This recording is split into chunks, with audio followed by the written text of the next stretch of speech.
چشم بسته؟ چشم بسته. خب به نظر نخند داداش جدی؟ آفرین. خب به نظرتون کدومتون خوشگل تره؟ خوشگل؟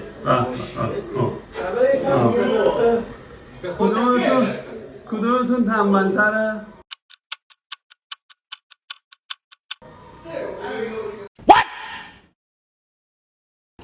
سلام بچه، حالتون چطوره؟ تایپولوژی امروز یه ساله شد. ما سعی کردیم تو این یه سال هر روز براتون تولید محتوا بکنیم و خوشحالیم که شما هم تو این یک سال کنار ما بودید. چیزی که میخواستم بهتون بگم اینه که این ویدیویی که الان گذاشتیم واسه امیر و هوتن در جریانش نیستم، من فقط میدونم و به نظرم ویدیو جالبی شده. بریم ادامهشو با هم ببینیم. اسپانسر امروز برنامه‌مون یه VPN باحاله که VPN هایی که میده نامحدود، آپلود و دانلودهای خوبی دارن. تست سرعتش رو این بغل و این بغل براتون میذارم. اگه دوست داشتید بهش پیام بدین و از خدماتی که داره استفاده کنید. بریم با هم دیگه ادامه ویدیو رو ببینیم. کدومتون شور و هیجانش بیشتر؟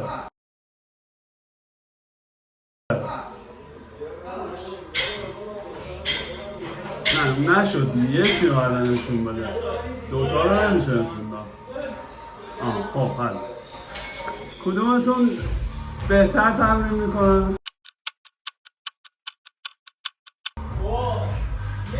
تو چی؟ خب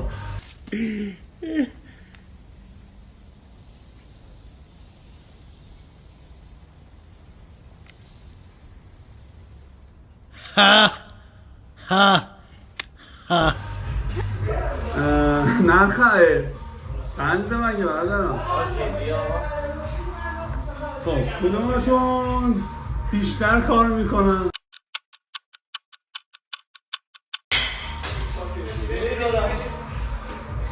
خب همه جوابای یکی ماشاءالله. چند سال با هم رفیقن؟ نه عدد حرف بزن خب. 5 سال با هوتنم، 3-4 سال هم خب 12 سال. کدومتون بیشتر عاشقه؟ عاشق علی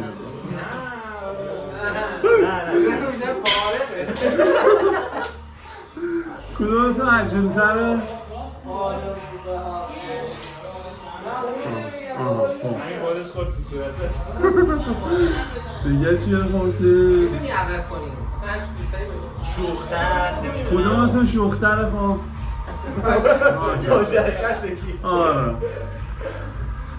کدومتون اکتیوتره؟ اکتیو کی پرسیدم؟ فعالتر.